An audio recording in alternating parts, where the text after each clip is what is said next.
buy it, because you don't write a book thinking no one will buy it. But it only sold 3,000 copies. And that's not a lot if you're trying to make a living out of writing. But the breakthrough came with Cain and Abel. That sold 1 million in the first week. And my whole life changed. No applause. My whole life changed overnight, quite literally, overnight. And then they all went back and bought not a penny more, not a penny less. So I ended up writing almost by mistake. Now, Proust said, we all end up doing the thing we're second best at. So I wanted to be a politician and ended up a writer and have loved it. It's been an amazing experience. But it's been a particularly amazing experience because of what has happened in India. It is weird what has happened in India. I can't explain it. If I spoke in England to the Institute of Engineering, I could not fill the room. This is the one country on earth where the young come to hear me. And tonight at my open meeting, which is a wonderful thing, there will be more women than men. And I'll tell you why.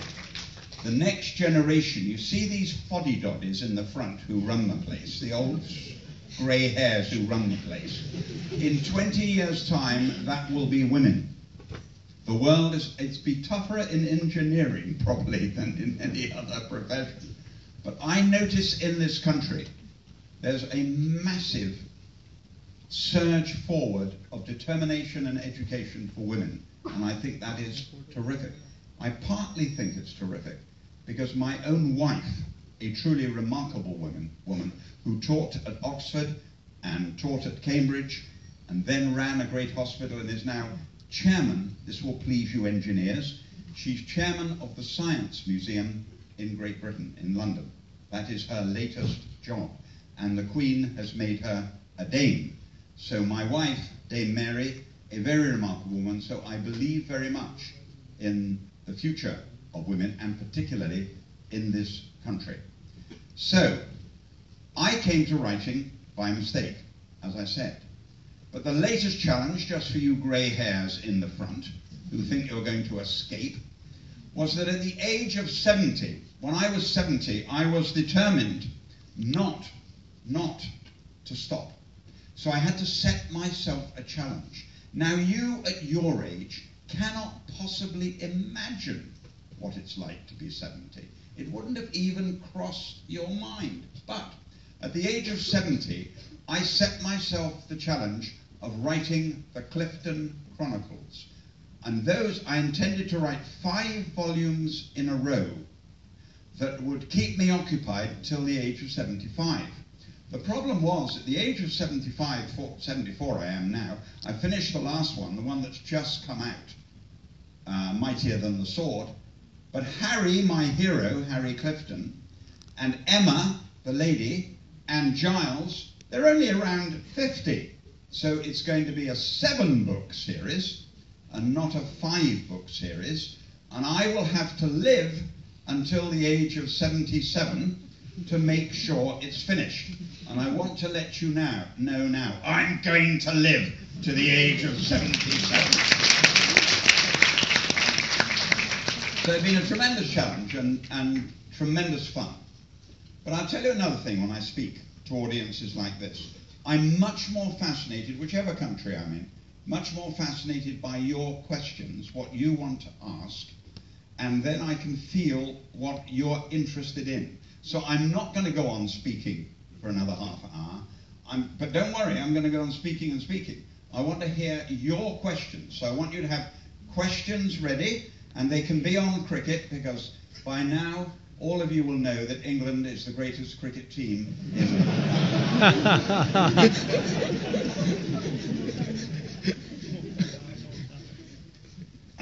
Yes.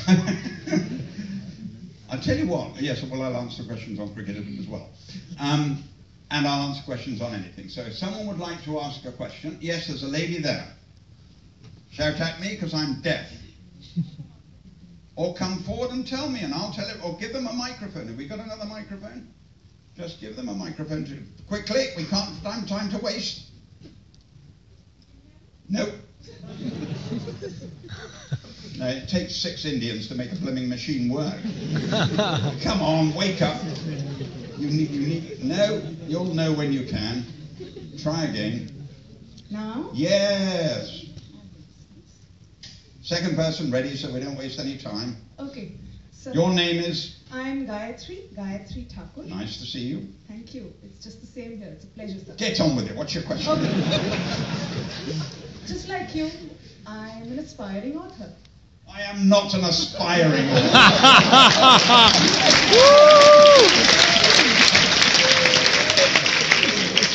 You aspire to finish your series, so that way you're aspiring, sir. Right? I deserve an applause for that. My question is, I write, and I write that many may read. Okay? In this world of e-books and iBooks, when I want the world to pick up a paperback and read more, I have my book right here to give to you, sir. I don't see that happening. Well, I have converted my paperback into an e-book, and it's in the process of getting into an iBook. What do?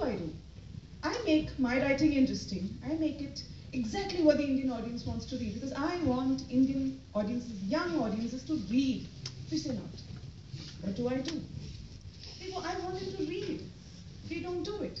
So I say, I'll produce good literature so that they read, they relate to good Indian authors. What do here? Tricky.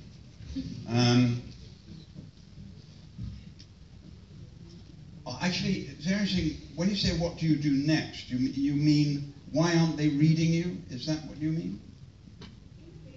How can I make it even more interesting? I have to tell you a secret, and this isn't meant at all unkindly, because the Indian women ask me this question all the time. I have to answer this question honestly. I'm not a writer. I'm a storyteller. And that is a God-given gift. You can be a great writer because you're well educated, because you're well read. But you can't be R.K. Narayan unless God has given you a very remarkable gift to make you turn the page. Maguldi Days is a work of genius, told about irrelevant, unimportant Indian people, but you've got to turn the page to find out what these unimportant, irrelevant people do, because he's a genius.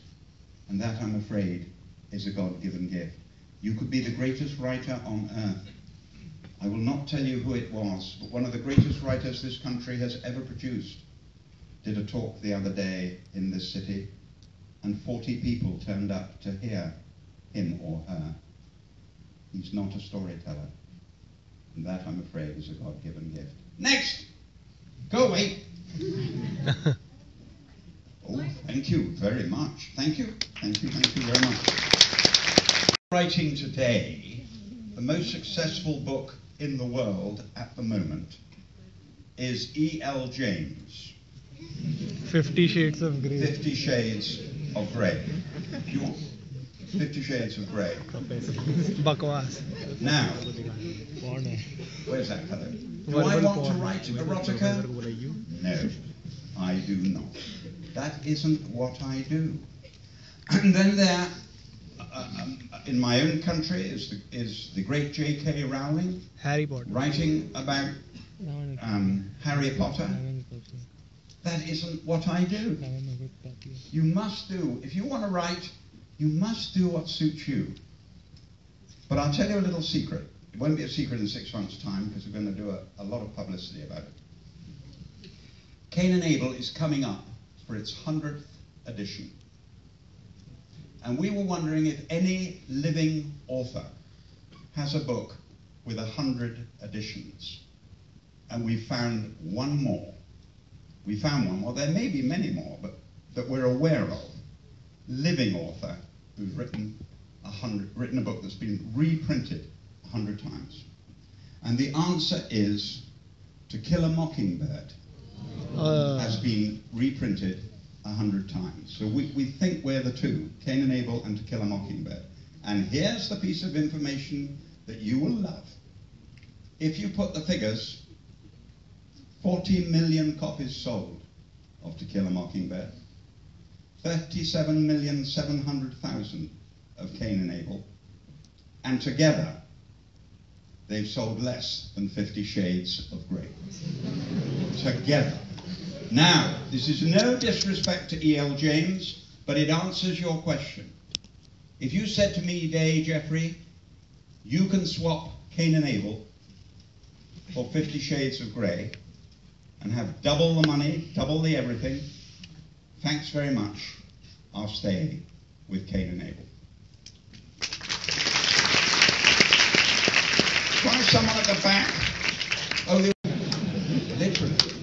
I have never, I don't know 3 pages ahead. And when you say the ending, I have never known an ending ever. You get the ending, if you're lucky, on the last day. If you're lucky. And you think, thank you very much indeed, you've given me the ending.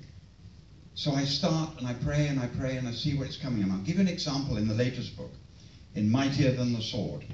The wicked Virginia, for those of you who've been following the Clifton Chronicles, the wicked Virginia, the Lady Virginia, she goes into a trial, a high court trial in London, with Emma, the heroine.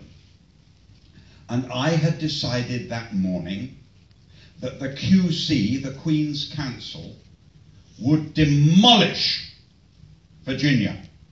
Virginia would be finished.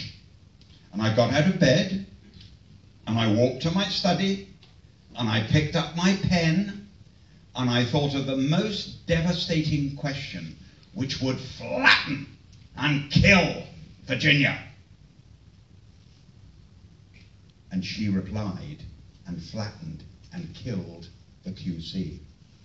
She wiped him aside. So I thought that wasn't planned. So I wrote another tough question for her, and she wiped him aside.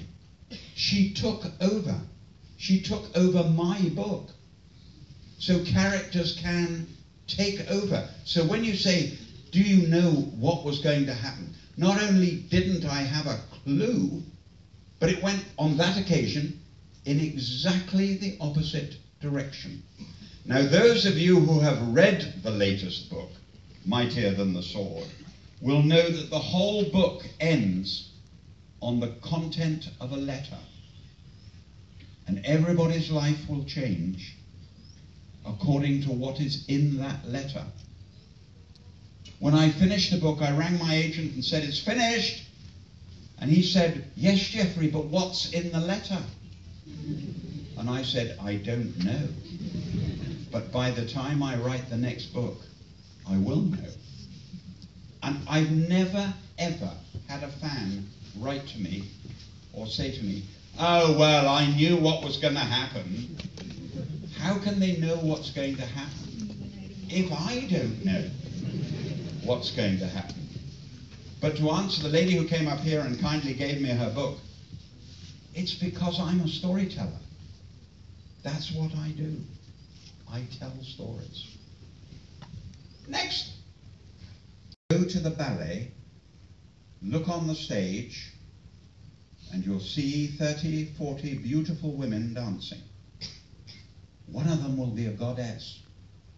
She'll dance like a dream. The others will all dance very well because they've made it. And then think about the hours they've spent trying to do that, just to be that good. And you'll realize it's no different if you want to be an author. Each of my books takes 1,000 hours. I handwrite every word. The last one, which has just come out, isn't half finished. I've written 14 drafts.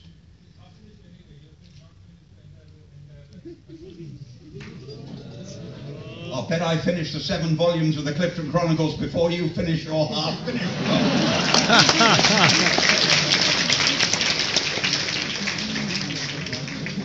So the answer to your question is, the first part of your question is, I don't know. I genuinely, I'm happy that a man of your age still thinks something I wrote 40 years ago is your favorite book. I mean, that, you cannot begin to understand what that does for me. Do you know what that means? It means your grandson will read my books. And do you think that doesn't make me the most happy man on earth, that the day I die, the books won't die? They'll go on reading them for generations. That's what every author dreams of. And you, in what you said today about not a penny more, not a penny less, have made me believe that's possible. Next, this lady here, first of a million words. This story would never have been written if I hadn't become pregnant.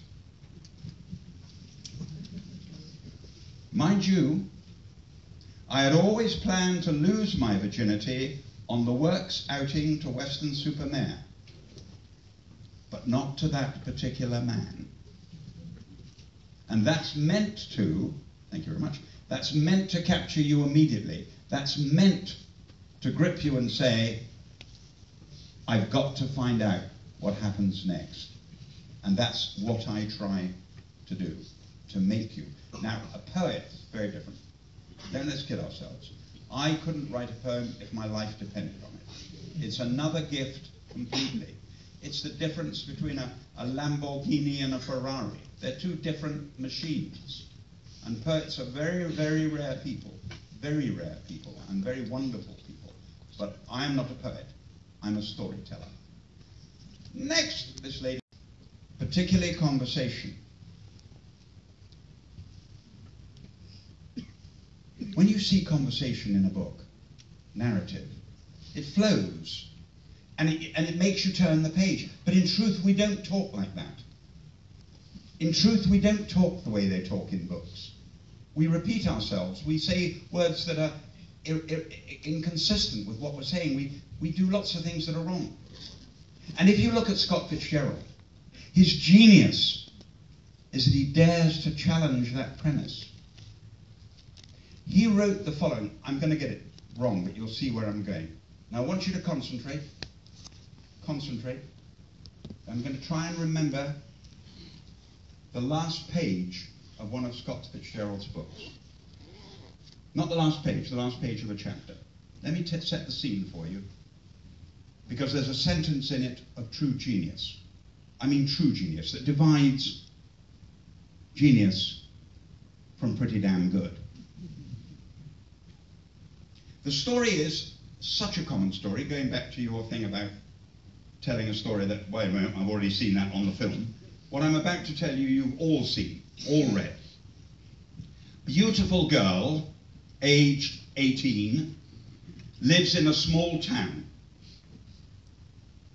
Every man falls in love with her, and she becomes very vain and really quite stupid. And he depicts that without saying she's vain and stupid. Our hero falls in love with her, and he's not very good looking, he's very bright. And she dismisses him. All the men want me, I don't want you. So he decides he'll go to New York, he'll leave his little town, he'll go to New York, and he'll achieve things and return, and she will want him. Of course, Scott Fitzgerald is clever enough when he's writing the story to know he's never going to come back. This is a passing phase. Now, all that is irrelevant. All that is told to you simply for you to describe, for me to describe a simple story you've all heard 100 times. But the great man decides halfway through the book to write a page of sheer genius. And I want you to wait for the last sentence, because where he's so clever is he takes you along and along and along and along, and then he punches you on the nose. because that's what genius is. The mother of this beautiful girl says when the boy goes to New York, you must go to the station and see him off. That is the least you can do. And so she goes to the station to tell him off.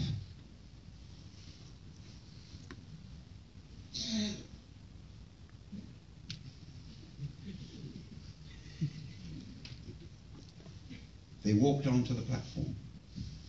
Goodbye, she said. Goodbye, he said. Goodbye, she said. Goodbye, he said. Goodbye, goodbye, goodbye, she said. They continued on down the platform. Goodbye, she said. Goodbye, he said. Goodbye, she said. Goodbye. He opened the carriage door. Goodbye, she said. Goodbye, he said. Goodbye. He climbed into the carriage, closed the door. Goodbye, she said. Goodbye, he said. Goodbye, she said. Goodbye.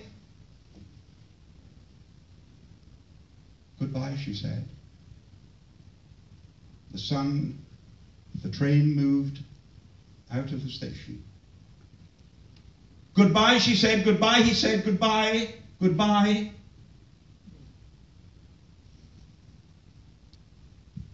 And the sun went down on his young life.